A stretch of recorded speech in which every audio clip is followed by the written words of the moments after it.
It's 8 a.m. on the East Coast, 5 a.m. on the West Coast. Time for your morning garbage with Frank Watley and Ann Rydell. As always, we begin with the breaking news that there is still no news on Merrick Garlic's nomination to fill the vacancy on Sewertown's highest court.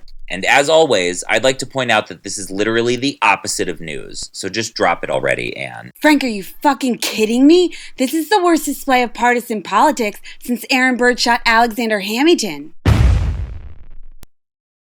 Ugh, too soon, Ann. Frankly, they shouldn't do anything until after the election anyway. The voters deserve to have their voices heard. They already did, in 2012 when they elected someone to make this appointment. Yeah, well, it's 2016 now, so you're a little 2000 late, Ann. Frankly, it sounds like you're trying to make mountains out of molehills, and if you've ever seen an aspiring porn star on an episode of Botched, you would know not to do that. Let's move on to some actual news stories. Debbie What's-Her-Name's Skunk announced her resignation as SDNC chair today.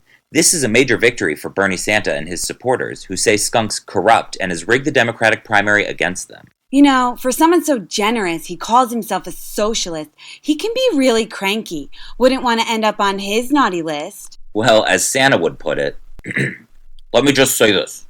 You spend a week locked in a comfort inn filleting payday lenders, you're not going to come out smelling like roses. Can't disagree with that. I mean, talk about ho ho ho, Ann.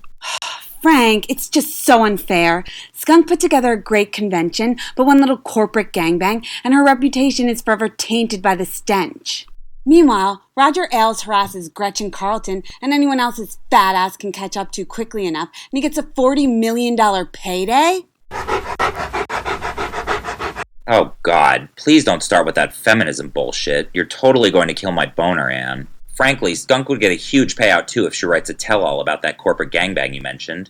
Or better yet, some video footage. Russia, if you are listening, if you got this video in your hack, I am the press and I will reward you mightily for it.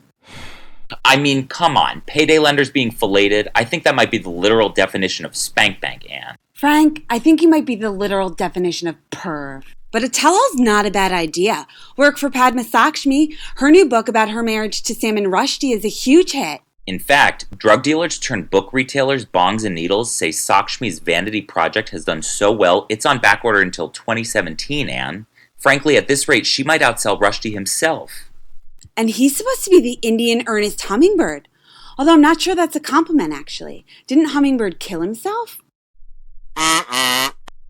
Well, if Salmon does decide to circle the drain and sleep with the fishes, you'll hear about it here first on Sewertown News. And, speaking of death spirals, is the Donald Trumpet Mike Pence campaign choking itself to death on its own word vomit? Find out next!